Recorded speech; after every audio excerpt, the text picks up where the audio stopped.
La mort de Thomas Sankara. La famille, cette histoire que je vais vous raconter ce matin-là, écoutez très bien jusqu'à la fin. Vous allez comprendre quelque chose. Le problème des Africains, là, d'où ça vient. Regardez, Thomas Sankara a été tué par Blaise Compaoré. Et il a pris le pouvoir après la mort de Thomas Sankara. Et il a été payé par des Occidentaux, comme on le dit. Comme personne ne peut confirmer ça 100% avec des preuves à l'appui. Mais quand même, on sait qu'il a été payé par les Occidentaux pour tuer son frère. Son frère de sang, on peut le dire d'une manière aussi, son frère de sang, parce qu'ils ont fait tout ensemble, même l'école, jusqu'à aller dans l'école de police, jusqu'à sortir en tant que des militaires. Ils ont tout fait ensemble durant toute leur vie. Il a fini par trahir Thomas Sankara pour venir s'asseoir au pouvoir. Ça, c'est en Afrique, ça se passe. Maintenant, l'histoire que je vais vous raconter là, ça, c'est le président de Venezuela et son pilote. Le pilote qui a été payé par les Américains, par des millions de dollars, de trahir le président Venezuela quand il va voyager désormais avec lui. Il n'a qu'à faire exprès pour atterrir sur le sol des États-Unis. Comme ça, les Américains vont arrêter le président. Et lui, déjà, même avant même de faire la mission, on lui paye même. Tellement qu'il voulait même le corrompre pour qu'il n'a qu'à accepter les missions. Ils ont même décidé de lui faire des virements en avance, même avant le voyage même. Pour qu'il n'a qu'à avoir la confirmation. Et ils vont mettre sa famille en sécurité. De ce qui veut dire, lui, ils allaient prendre lui, sa famille en garant pour sécuriser sa famille et tout. Et lui aussi sera en sécurité à vie. Mais le monsieur, qu'est-ce qu'il a dit aux Américains comme une réponse? Il dit, lui, il ne peut jamais trahir son pays. Parce que s'il trahit le président Venezuela, ce n'est pas le président qui l'a trahi, mais c'est le pays. Parce que lorsque le pays sera sans un président, c'est la dictature, c'est le désordre qui sera dans le pays et tout le monde va l'en vouloir. Lui, c'est vrai, il va manger l'argent durant toute sa vie. Et après lui, sa vie. Ses enfants vont vivre en paix aux États-Unis. Mais comment est-ce que le pays sera? Voilà comment un être humain doit réfléchir. Ah, si moi j'ai trahi mon président aujourd'hui, là, c'est le pays qui sera dans la merde. Si j'ai trahi mon président aujourd'hui, là, c'est pas le président en fait. C'est pas moi aussi. Mais c'est le pays, c'est des décennies qui seront dans la merde. Mais nous les Africains, on ne réfléchit pas pour aller à ce niveau-là. Mais voilà le Venezuela. Le gars, il avait tout.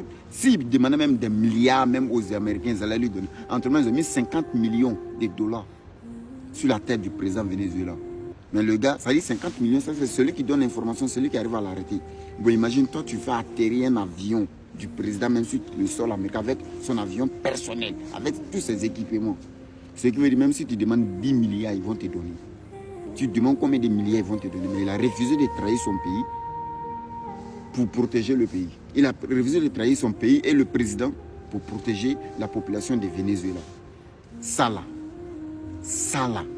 tu proposes ça à un Ivoirien aujourd'hui de trahir il y a longtemps. Tu proposes ça aujourd'hui à un Africain de trahir, à un pilote des présidents africains. Il y a longtemps, il a accepté. Thomas Sankara a été tué facilement comme ça par Blaise Traoré. Blaise Compaoré. Et il est venu faire 27 ans au pouvoir pendant que les Burkinabés sont là. Ouais, le Thomas Sankara, la patrie ou la mort, Mais celui qui a tué Thomas Sankara fait 27 ans au pouvoir. Comment ça peut être possible?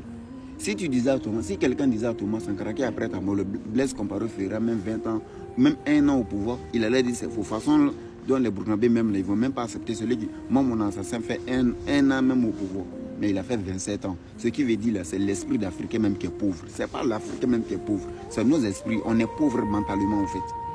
L'argent peut nous faire transformer en n'importe quoi. Regardez ce qui se passe au Soudan. À cause de quoi ils sont en train de massacrer ces pauvres populations. À cause de quoi les présidents, les gens sont en train de trahir les pays. Aujourd'hui, voilà des Johnny Pachoko qui sont avec des notes vocaux des ministres de les pays. Voilà des gens, à cause de l'argent, ils sont allés s'asseoir au Burkina, décider de trahir les pays.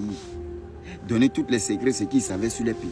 Regardez Soro Diom aujourd'hui qui a assis tout, parce que quelqu'un qui a fait le gouvernement de Gbagbo, il a fait le gouvernement d'Ado, il connaît tous les points stratégiques de la Côte d'Ivoire. Et il est en train de distribuer ça à les terreaux et à les Burkinabés pour pouvoir déstabiliser le pays.